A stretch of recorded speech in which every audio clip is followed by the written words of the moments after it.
Salut tout le monde, je fais ma réapparition après 3 mois d'absence. Oui, ça fait 3 mois que je me suis absentée de YouTube. Je pense même que c'est mon record. 3 mois sans faire de vidéo. Bon bah il n'y a pas tellement de raisons. Enfin si, il y en a. Mais pour ça, en fait comme je dis, vous savez, les créateurs de contenu, on est sur plusieurs plateformes. Et il y a des plateformes sur lesquelles on est plus récurrent en fait, on est plus assidu. Et moi, ma plateforme sur laquelle je suis plus assidue, c'est Instagram parce que c'est plus rapide et je peux vous poster des stories comme ça tout le temps. Donc ceux qui me suivent sur Instagram, ils m'ont vu depuis ces 3 mois, hein, ils ont vu plein de choses. Par contre, si tu me suis que sur YouTube et que tu me vois apparaître tous les 3 mois, 4 mois, c'est pas peine de te dire d'aller me suivre sur Instagram. C'est pas peine de le dire. Aujourd'hui, je reviens avec une vidéo que j'ai hésité à faire. J'ai vraiment hésité. Je me suis dit, est-ce que je vais partager ça avec ma communauté? Est-ce que je partage ça sur YouTube? Je me suis dit peut-être que je le partagerai que sur Instagram. Parce que sur Instagram, si tu me suis là-bas, c'est que tu as envie de voir ma tête plus souvent. De côté, je me suis dit non, je vais carrément en parler sur YouTube. Je vais pas en parler sur Insta. Enfin, sur Insta, j'ai fait un teasing.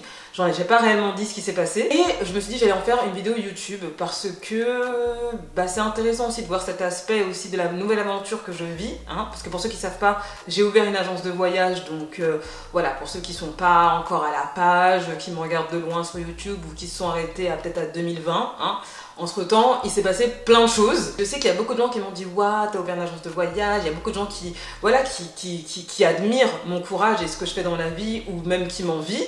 Mais j'ai envie de vous dire les gars, c'est pas un long fleuve tranquille, hein. C'est pas facile ce que je fais. Alors je m'en plains pas parce que je fais ce que j'aime, donc je m'en plains pas du tout. Oh my god, parfois je traverse des moments qui sont hyper durs.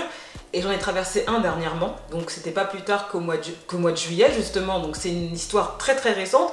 Pour une fois que je fais une story récente d'ailleurs, hein, c'est très rare que ça arrive. Et je me suis dit, bon, vas-y, je vais le partager, je vais partager cette mésaventure parce que elle fait aussi partie du chemin, elle fait aussi partie du parcours. Pour ceux qui ne savent pas, hein, pour ceux qui me suivent pas sur Instagram, je le répète encore une fois, j'étais en Colombie dernièrement, donc dernièrement c'est-à-dire il n'y a pas plus d'une semaine, je suis rentrée il y a une semaine en France, et je suis partie en Colombie pour faire mon premier voyage avec mon agence de voyage qui s'appelle Lost in America Latina. Entre parenthèses, quand j'ai annoncé que j'étais en Colombie sur Instagram, il y a un abonné qui a écrit « Non mais encore !» En fait les gars, je comprends même pas ce que ça peut vous faire que j'aille en Colombie tout le temps en fait. C'est pas votre problème, c'est pas votre vie, c'est pas votre vie.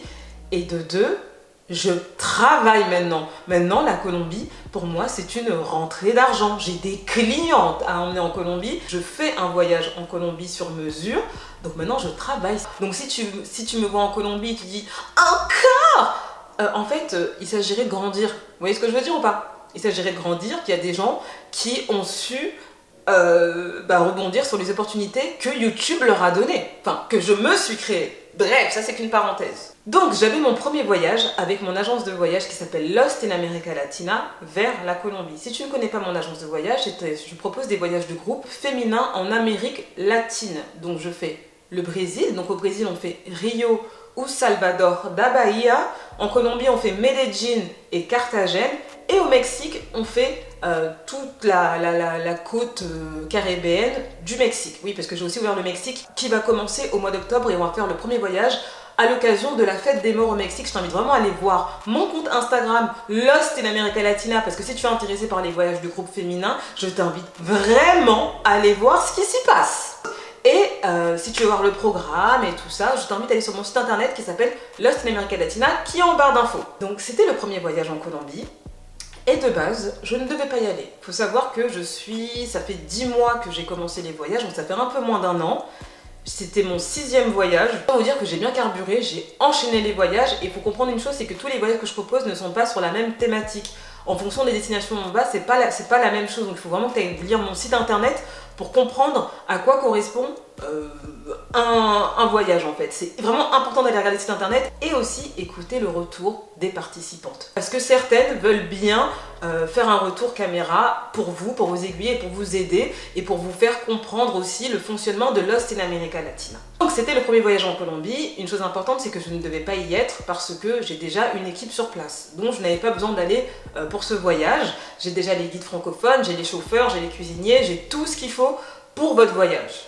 Comme Leslinia, elle est têtue, parce que moi ma tête elle est tellement dure, je me suis décidée à la dernière minute. J'ai appelé une copine et je l'appelle et je lui dis oui, t'as envie d'aller en Colombie Et elle me dit bah ouais, pourquoi pas, quand?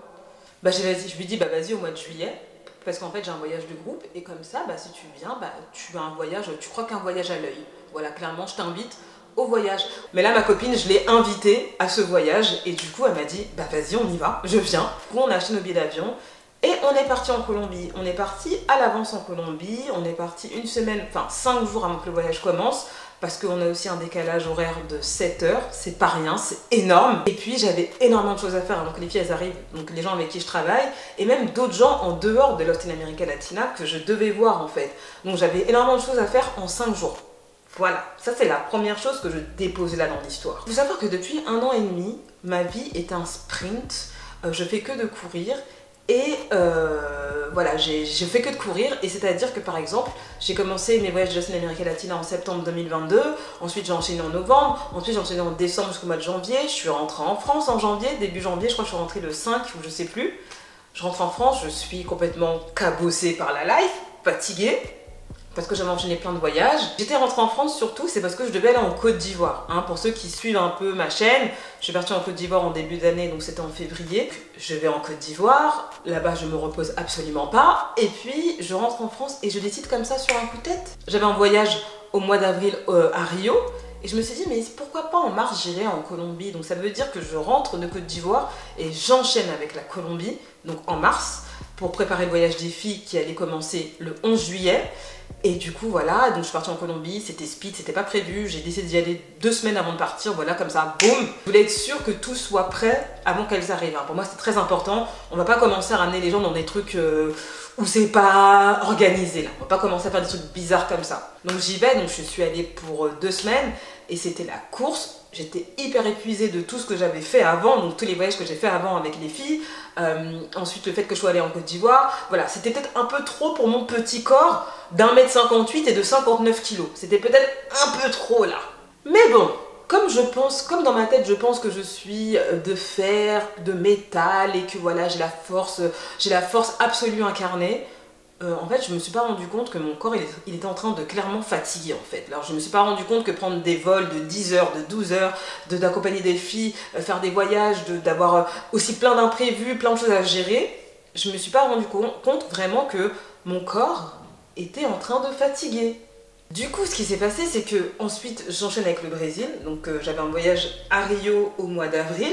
Et après, j'avais un voyage 3 semaines plus tard à Salvador da Bahia. Et je peux vous dire que là, j'ai vraiment ressenti la fatigue. J'étais trop fatiguée. C'était peut-être trop pour moi en un laps de temps hyper court. Et du coup, voilà, je fais ça. Je rentre. Non, je rentre pas en France. Je vais à Lisbonne. Vous voyez à quel point moi je suis pas nette. Je vais à Lisbonne. Je suis partie 2 jours à Lisbonne, et puis je rentre en France. Ça, c'est après tous les voyages que j'avais fait là. Donc là, on arrive au mois de mai. Et j'arrive en France complètement fracassée, complètement fatiguée, épuisée de énormément de choses. Mais aussi en France, ce que j'oubliais, c'est que je devais chercher un nouvel appartement. Bah oui, parce que sinon, c'est pas drôle. Donc j'ai eu énormément de chance, parce que j'ai trouvé un appartement en 1 jour. Je sais que ça a étonné beaucoup de gens. C'est le seul appartement que j'ai visité. J'y suis allée. Le lendemain, on m'a dit c'est bon, il est pour vous. Donc moi, j'ai pas cherché à comprendre. J'ai dû aussi déménager, hein. Déménager c'est tellement énergivore. J'ai déménagé, donc ça c'était au mois de juin. Et 3 semaines plus tard, j'étais de retour encore une fois en Colombie pour accueillir le groupe de filles en Colombie. Donc c'est de là, je vous raconte dans les grandes lignes tout ce qui s'est passé avant la Colombie, parce que ce qui s'est passé, ça s'est passé en Colombie là au mois de juillet. Et voilà tout ce que j'ai fait, courir à gauche à droite, faire ci, régler ça. J'avais énormément de choses à faire et c'était vraiment trop pour moi en fait. Genre vraiment pour de vrai c'était trop. Et avant de partir en Colombie, c'est-à-dire 2 ou 3 jours avant mon départ, j'ai commencé à être prise de migraine. Vraiment, j'ai jamais eu de migraine de ma vie, hein. Mais là, de migraine, mais violente quoi. Je me réveillais le matin, j'avais hyper mal à la tête. J'avais beau prendre des médicaments, ça ne passait pas. Mais ça ne m'a pas alertée. Je me suis dit peut-être que j'ai eu un peu le stress du premier voyage en Colombie, parce que j'ai l'habitude de faire des voyages de groupe au Brésil. Maintenant, je sais comment ça fonctionne, j'ai mes équipes. Maintenant, ça roule. Donc, j'ai pas peur quand je le fais au Brésil, mais là en Colombie, je sais pas, peut-être que j'avais le trac, j'avais le stress. Et je voulais vraiment que ça se passe bien, j'avais peur qu'il se passe un truc là-bas, je sais pas, j'étais très angoissée de ce voyage. C'est peut-être pour ça que j'ai mal à la tête et que ça va passer en fait, donc j'étais persuadée que c'était ça. Et donc on arrive en Colombie avec mon ami, et je sais pas, en Colombie j'ai encore ces migraines, donc les migraines que j'ai eues 3 jours avant mon départ. Donc j'ai hyper mal à la tête, des fois j'ai mal à casse-coin de la tête, des fois j'ai mal casse-coin de la tête, je me dis mais oh my god, je vais faire un AVC, c'est pas possible, et tout. Et là je le dis pas pour rigoler, hein, je le pensais vraiment, parce que mes maux de tête ils étaient tellement puissants que je me suis dit, ah, c'est pas possible, ça y est, c'est la fin. Après aussi, entre parenthèses, faut aussi comprendre une chose, c'est que je suis hypocondriaque, donc ça veut dire que le moindre truc, moi je pense que je vais vraiment mourir.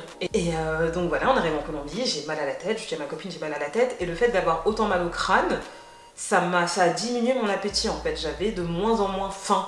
C'était trop bizarre, genre j'avais plus d'appétit. Et faut savoir que je suis quelqu'un qui mange bien, je suis quelqu'un vraiment, j'aime beaucoup manger, j'aime bien la nourriture.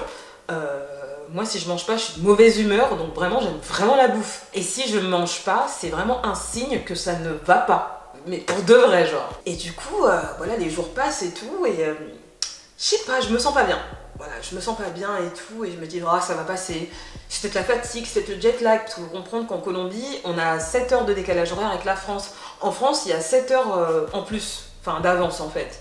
J'ai dit c'est peut-être le jet lag, peut-être l'avion, peut-être parce que voilà, je me suis pas reposée beaucoup et j'ai dû déménager, donc bon bref, je sais pas, je me trouvais plein d'excuses, mais pour moi il n'y avait rien de grave en fait. Je repasse et tout, et les maux de crâne de plus en plus forts, je prends des médicaments, des Doliprane 1000, tout ce que tu veux, ça passe pas. Vraiment ça ne passait pas, au point vraiment, j'avais plus de goût à manger, j'avais plus de goût à rien. Un jour où là ça a été plus grave que les autres jours, c'était la veille de l'arrivée des filles, donc c'était le 10 juillet, je me rappelle de la date, le 10 juillet, je me réveille vers midi, alors que je me réveille jamais à cette heure-là d'habitude, et là un mal de crâne, mais au point où je pensais que ma tête allait exploser, c'était vraiment à ce point-là, j'avais tellement mal, je me sentais pas bien, j'ai ma copine passe-moi des Doliprane, ça passe pas, ma copine elle me dit ouais mais c'est sûr que t'as un truc, c'est bizarre, c'est pas normal que tu te sentes mal depuis autant de jours en fait. Et je dis ouais je sais pas et tout, je sais pas, donc je retourne me coucher, et je me réveille vers 15 h. Mais vraiment, moi j'ai vraiment une vie qui est réglée en fait. Donc moi je me réveille pas à ces heures-là en fait. Je demande à ma copine quand même d'aller me chercher à manger parce qu'il faut quand même que je me nourrisse, parce que je voyais que j'avais une perte d'appétit. Et au point où ce jour-là, le 10 juillet, au point où je me nourrisse pas de la journée. Et je ressentais pas du tout la sensation de faim en fait. Et de là, je demande à ma copine d'aller pour moi à chercher à manger. Donc elle va me chercher à manger un tout petit truc, c'était des gnocchis ou je sais plus c'était trop quoi là. Elle m'a cherché ça et tout, et je mets une bouchée dans ma bouche, genre je mets un gnocchi mais j'avale vraiment un minuscule bout, j'avale pas le truc en entier, parce que je sentais que je me sentais pas bien. J'avale un minuscule bout, et là je sens que ça va pas le faire, mais genre vraiment je sens que ça va pas le faire. Et j'ai ma copine, attends 2 secondes, j'arrive. Dans ma tête je me dis non, c'est pas possible ce qui va se passer, non, c'est pas possible, c'est pas possible, il va pas se produire ce que je crois, c'est pas possible. Je monte. En fait, il faut savoir qu'on avait loué un duplex, donc elle avait un étage en bas, et moi j'avais mon étage en haut. Et je me couche sur le lit et je commence à respirer. Comme ça, je commence à respirer comme ça. Il faut savoir une chose, c'est que je sentais que j'allais vomir en fait. Et peut-être pour vous c'est pas un truc de ouf, mais pour moi vomir c'est un truc de ouf. Je suis hémétophobe. Je suis clairement hémétophobe. Pour ceux qui ne savent pas ce que c'est quand t'as la phobie de vomir, t'as la phobie de voir les gens vomir, t'as la phobie de voir du vomi par terre, du vomi tout court, t'as la phobie d'entendre les gens vomir. Moi ça, vraiment le vomi, je suis pas une bonne amie. Si t'es une amie ou même t'es mon mec et tu vomis, je serai pas là pour toi. Genre vraiment pour ça, c'est vraiment un truc qui me fait peur. Je suis là, je respire, je me dis non. Non, il va pas se passer ce que je crois. Il ne va pas se passer ce que je crois. Et là d'un coup, je me mets à vomir partout par terre. Mais d'un coup. Mais quand je vous dis c'est sorti d'un coup, je sais pas si vous connaissez Steve Urkel, La vie de famille, tout ça. Et à l'époque il disait c'est moi qui ai fait ça. Et ben je vous jure que quand j'ai vomi comme ça par terre, je me suis dit c'est moi qui ai fait ça. Genre moi Leslie Nia, moi je vomis. Depuis quand en fait? Je vomis jamais les gars. Genre jamais. J'ai des techniques pour pas vomir, je prends des médicaments pour pas vomir, c'est vraiment une phobie, c'est pas des blagues. Et là, je commence à vomir partout, par terre. Et là, je me dis non, non, c'est pas possible. Je me lève, je vais dans les toilettes, je revomis dans les toilettes. Genre vraiment, c'était... Oh, j'étais au bout de ma vie ce jour-là. Mais quand je vous dis au bout de ma vie, et donc du coup, bref, je descends, je vois ma copine, je lui dis meuf, j'ai vomi partout. Et elle me dit mais t'es sérieuse? Je fais je te jure, je sais pas ce que j'aime, mais en fait je suis vraiment malade pour de vrai. Les filles, le groupe de filles de voyage, elles arrivent demain. Je sais pas comment je vais faire. Moi, au lieu de me préoccuper de ma santé, je me préoccupe du groupe de filles qui arrivent. Alors, il faut savoir une chose très importante, c'est qu'en Colombie, j'étais pas obligée d'être là en fait. J'ai déjà une personne référente sur le terrain qui peut honorer ce voyage à ma place. Donc en fait, je sais même pas pourquoi je stressais en fait. Je sais même pas pourquoi j'ai pas pensé à mon état de santé et que j'ai pensé directement aux filles. Alors que ce travail-là, bah, il y avait déjà une personne qui était là pour ça.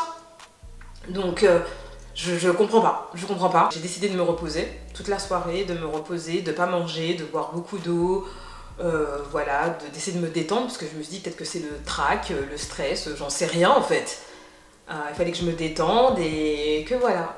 Donc le lendemain c'est l'arrivée des filles. Il faut savoir qu'il y en avait deux elles sont toutes arrivées le soir, mais il y en a deux qui sont arrivées dans l'après-midi. Elles sont arrivées après au même moment, vers 14 h.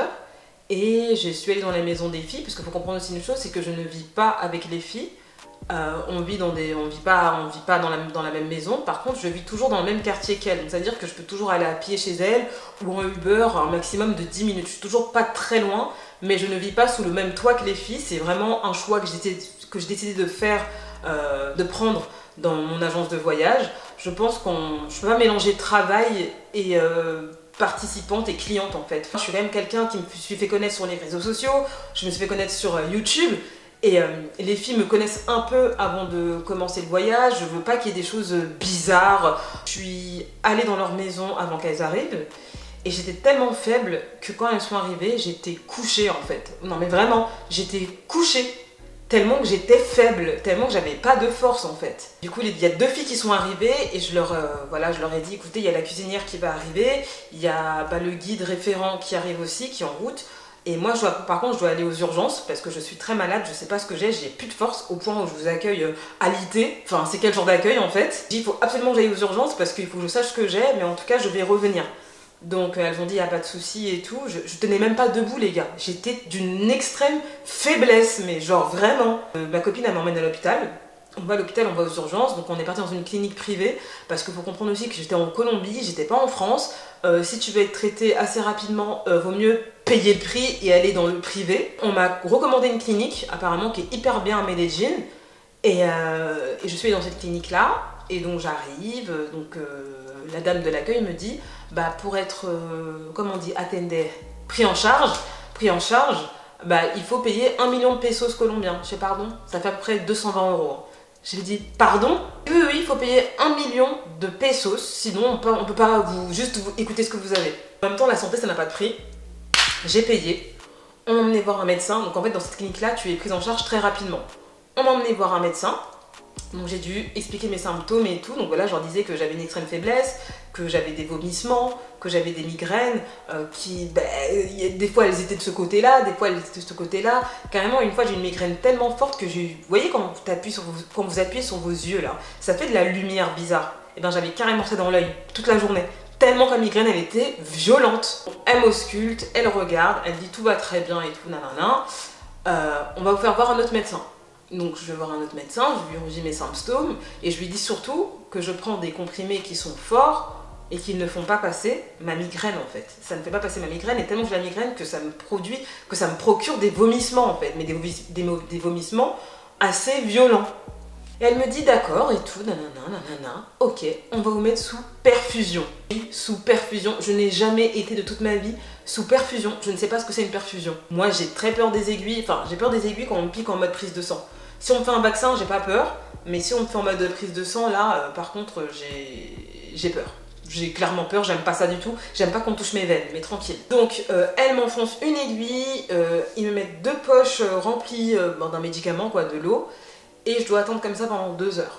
Donc déjà, j'étais là, comme ça, assise. Je vous mets des photos, là, je vais vous mettre des photos et tout, parce que pour vous montrer que c'est pas du mytho, que je suis très sérieuse. On me met 2 médicaments différents.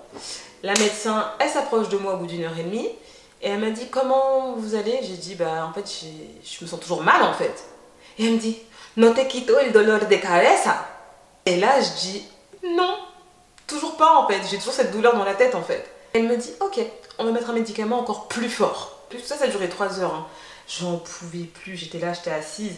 Et en plus, le dernier médicament qu'elle m'a mis, là, le médicament plus fort, là, ça m'a mis, mais dans une fatigue. Mais là, j'ai cru que j'allais dormir. Genre vraiment, j'ai cru que j'allais m'endormir. Mais je me suis dit, attends, il y a encore des filles qui doivent arriver, je peux pas ne pas être en forme. C'était hyper compliqué. En fait, c'est très compliqué quand tu as un taf et que tout dépend de toi.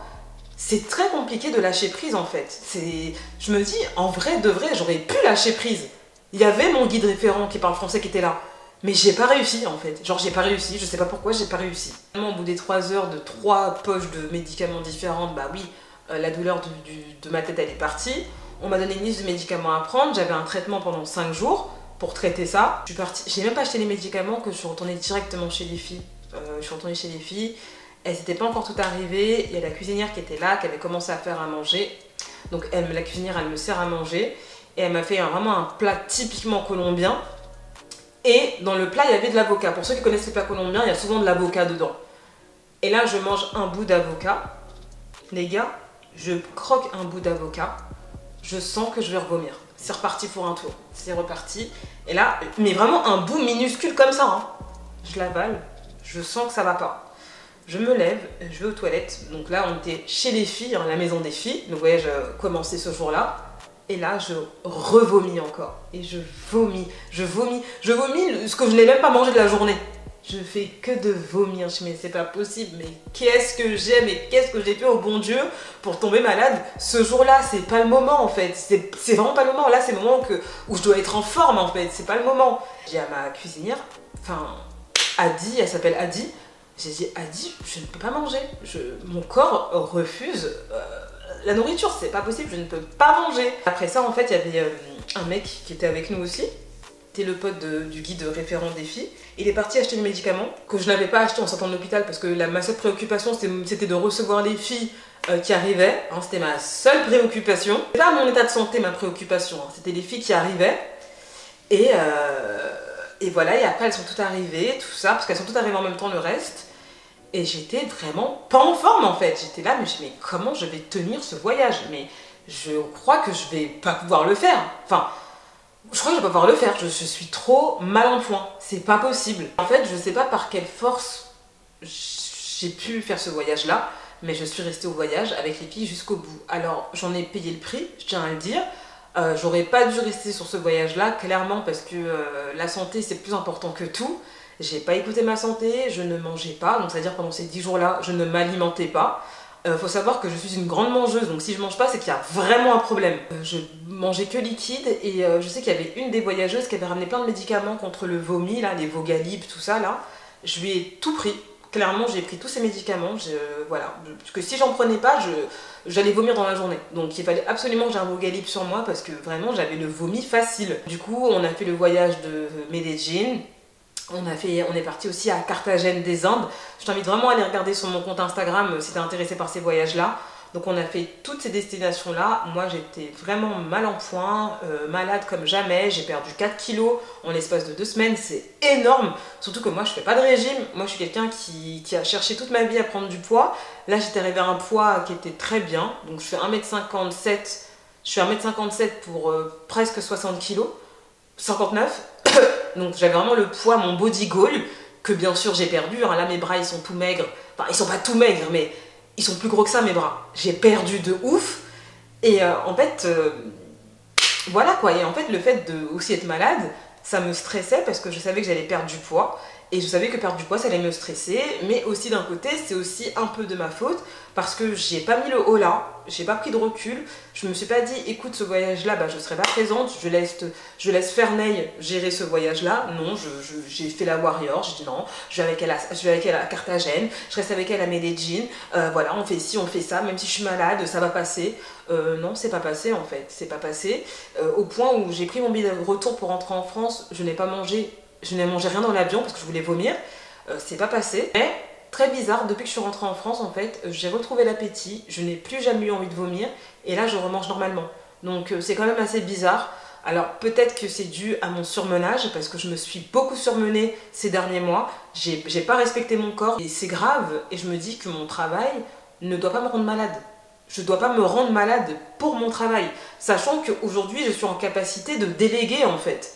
Ça veut dire que je suis même plus obligée d'être présente sur les voyages. J'ai déjà mes équipes. J'ai travaillé dur de ces 10 derniers mois pour me créer mes équipes, pour travailler avec des gens de confiance, des gens je sais qui vont bien travailler, des gens je sais que je connais depuis un moment, des gens de qui je connais leur travail. Mais non, parce que voilà, je veux être là, parce que je veux contrôler, parce qu'en même temps c'est très dur aussi. Pour comprendre aussi une chose, c'est quand tu lances ton business, c'est très dur de déléguer, c'est très dur de faire confiance aux gens, c'est très dur de... Voilà, c'est dur parce que tu sais quand t'es là, ça se passera quand même comme tu veux.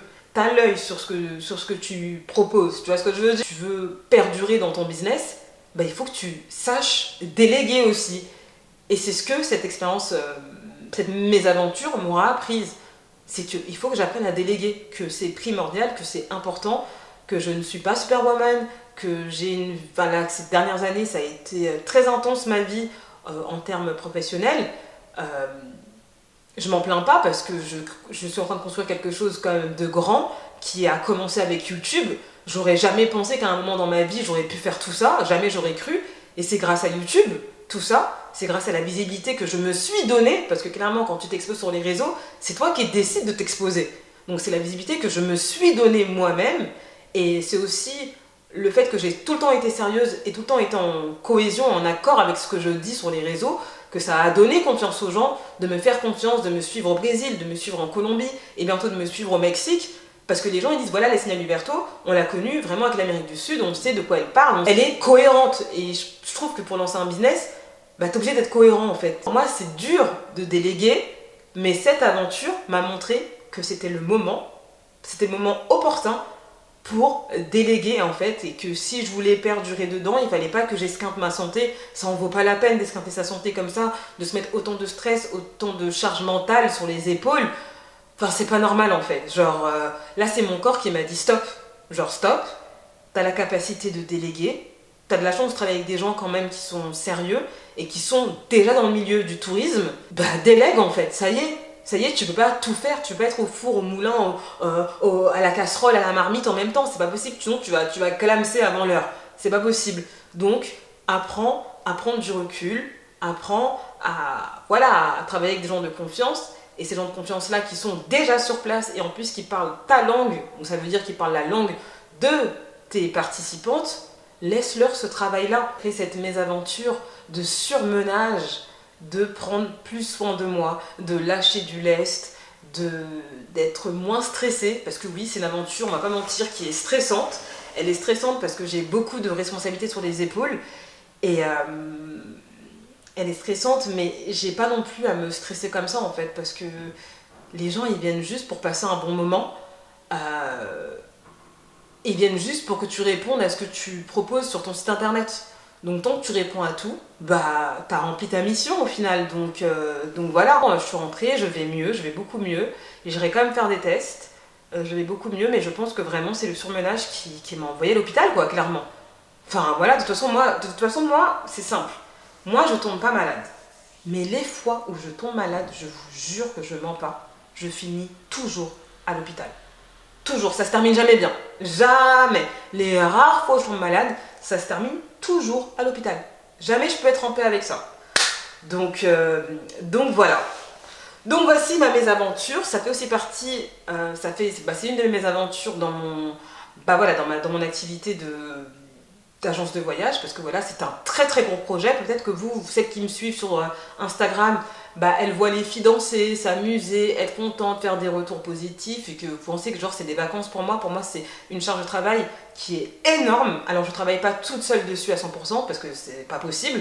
Je suis avec d'autres gens, même pour les itinéraires, même pour le programme, et ben, je suis aidée de personnes, hein, parce que je connais pas tout. Surtout pour la Colombie, j'ai dû me faire pas mal aider, parce que je voulais vraiment montrer la Colombie.